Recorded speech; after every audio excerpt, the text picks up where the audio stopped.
everyone, Robin Sweet with Autogeek. Today I'm here at the Autogeek Show Car Garage in Palm City, Florida. And today we're here to talk about the BLACKFIRE Leather Conditioner. This conditioner is wonderful. First and foremost, it has a great leather scent to it that's not too overpowering, but really gives you that new car smell to it. And this has a great advanced UV protector.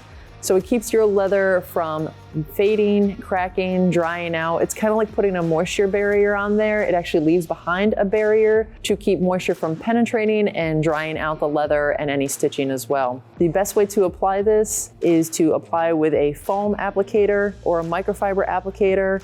Use it on the pad directly and then massage that thoroughly into the leather. You can then let it set and penetrate for a few minutes. Come back behind with a nice microfiber towel and buff out any excess and kind of get that finish down to a nice dry touch.